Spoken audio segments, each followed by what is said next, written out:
Of all the women in recent history, no one has captured the public imagination like Teresa of Calcutta. Mother Teresa, the Nobel Peace Prize winner, who's regarded by many as a living saint. They had come in their thousands to see her. She touched the lives of millions of people throughout the world. Who could have foreseen, when Anjezë Gonxhe Bojaxhiu was born in what is now Skopje, North Macedonia, in August 1910, that she would become one of the icons of the 20th century, recognized across the globe as Mother Teresa, saintly giver of comfort to the destitute. God bless you, Mother Teresa. God bless you. She had an intense inner life. More specifically, who could have predicted that she would embody so much of what was wrong with that century and the next? This video sets to expose shocking revelations by Mother Teresa, finding the good to be fragile and the bad profound. One of Mother Teresa's deepest fears after she founded the Missionaries of Charity was that she or one of her sisters and brothers would do or say something to cause scandal or detract from the order's mission. She could be quite brutal. I have heard her shout and scream at the other sisters. Likely, this explains, at least in part, her reluctance to speak publicly of the interior locutions she had experienced for 7 or 8 months after the call within a call came on the train to Darjeeling. So there was this Mother Teresa outside the Missionaries of Charity. Little old woman, everyone is, oh, you know, how sweet. But inside, it was very different. Yet Teresa did cause scandal, although only after she'd been dead for a decade, and then only for a short time. In 2007, a book that collected many of her most personal and private correspondence was published. It immediately caused sorrow and confusion in her admirers, and a glee that bordered on taking pleasure in another's misfortune, in her detractors. Her letters revealed that, except for one short period, Teresa had been afflicted with a deep sense of God's absence for the last half-century of her life. Such was her unflagging dedication to the work she'd undertaken for God that most of the world was completely unsuspecting of her spiritual darkness. Even Teresa's closest companions in the Missionaries of Charity were shocked. Never had she made any reference to the darkness except for reference that would have meant nothing to anyone but her confessors with whom she shared what she was going through. 4 years before she died, she warned her sisters that the devil is continuously on the prowl to make you feel it is impossible that Jesus really loves you, is really cleaving to you. This is a danger for all of us. None of them could have guessed that the remark was autobiographical. For their part, Teresa's detractors pointed to the revelations in the book as evidence that Teresa was a faux saint whose public displays of piety were hypocritical. Longtime critic Christopher Hitchens declared that the letters revealed Teresa to be a confused old lady who had ceased to believe and whose service to others was nothing more than part of an effort to still the misery within. Alongside Tarika Lee, Christopher Hitchens had extended this declaration by producing a highly critical British Channel 4 documentary, Hell's Angel, based on Chatterjee's work. All over this unhappy globe, there are heroic volunteers putting up a selfless battle on behalf of the wretched of the earth. But only one of these is considered to have invisible means of support, to be nothing less than a saint. What makes Teresa of Calcutta so divine? In 2012, William Doino Jr., a Catholic freelancer journalist working for Inside the Vatican and First Things, wrote that the remarkable thing about Hell's Angel is that it purports to defend the poor against Mother Teresa's supposed exploitation of them, while never actually interviewing any on screen. Not a single person cared for by the missionaries speaks on camera. Was this because they had a far higher opinion of Blessed Teresa than Hitchens would permit in his film? It's like you're actually seeing a living saint. However, Mary Loudon, a writer and former volunteer at the Home for the Dying, was interviewed saying that the place reminded her of photos she had seen of World War I facilities. There were basic costs but no chairs, no garden, and no yard. The dying patients were not being given any medication other than aspirin and the like. They're not being given painkillers really beyond aspirin and maybe, if you're lucky, some Brufen or something. She also relayed a story about how drip needles were not sterilized between uses because the nuns saw no benefit to it, and a story about how a sick but treatable 15-year-old boy should have been sent to the local hospital for help, but the nuns refused. Furthermore, This report had been substantiated by a 1994 study by the UK-based. The Lancet Medical Journal had already reported that even the most basic, life-saving drugs were not administered to salvageable patients who should have been admitted to a hospital rather than Mother Teresa's famous home for the dying. Hitchen also argued that the Catholic Church's interpretation of Teresa's time in the desert as a dark night of the soul was a perverse piece of marketing that sought to spin despair as faith. There's no sense in denying that Mother Teresa's sojourn in the wilderness is disconcerting. If God can seem absent to a saint like her, what chance do the rest of us have to connect with God?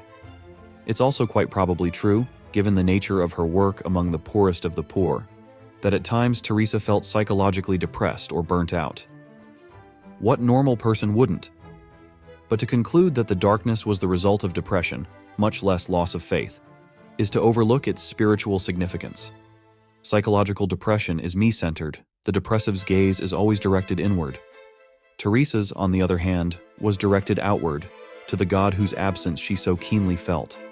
Depression renders a sufferer listless. Mother Teresa was always on the go, doing the work to which she felt God had called her. Moreover, dark periods don't necessarily suggest a loss of faith. Instead, they are recognized in the Christian tradition as periods of great spiritual development. But what feels like abandonment is far from it. The painful sense of being rejected by God is actually a purgation of the senses and spirit that prepares the way for an inflow of God into the soul. There is no set time limit for a dark night of the soul, although most do not last as long as Mother Teresa's did. Nor does the dark night mean that the sufferer has ceased to believe in God, although intense doubts can arise. In one of her letters, Mother Teresa writes, "In my soul I feel just that terrible pain of loss, of God not wanting me, of God not being God, of God not really existing." But the occasional dreadful thought that God may be a fiction wasn't her primary torment. Mother Teresa's suffering when God hid from her was intense. From first to last, her private correspondence to her confessors attests to that. Just a few passages, representative of the whole, convey something of the loneliness into which her sense of God's absence drove her. What especially bewildered and saddened her was that the darkness had descended in 1949, right when she believed she was doing precisely the work God had created her to do.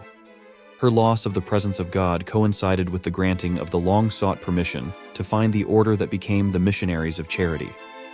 Surely the Vatican's approval was a sign from God that He loved her and wanted her to succeed, but it was just at that point that she felt the door slam shut.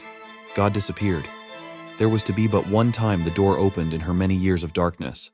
Pius XIII, it was the pontiff who gave permission to find her order. When he died in October 1958, Archbishop Perrier celebrated a Requiem Mass in the Calcutta Cathedral.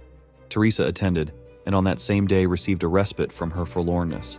As she wrote Perrier, "I prayed for a proof that God is pleased with the society. There and then disappeared that long darkness, that pain of loss, of loneliness, of that strange suffering of 10 years. Today, my soul is filled with love." But in just a short time, God thought it better for me to be in the tunnel, so He is gone again. Teresa would endure the tunnel for the next 4 decades. As the years of darkness came and went, Mother Teresa slowly began to see them as something different from the dark night of the soul described by John of the Cross and experienced by Thérèse de Lisieux. It was, she concluded, an essential part of her vocation as a missionary of charity. Even as a teenager back in Skopje, Teresa had longed to serve the poor. When she became a missionary nun, she spent her Sundays roaming the slums around the Loreto compound, bringing relief to the poor. When she received the call within a call, she dedicated the rest of her life to giving the poor, the sick, the lonely, and the dying the love that the world had denied them.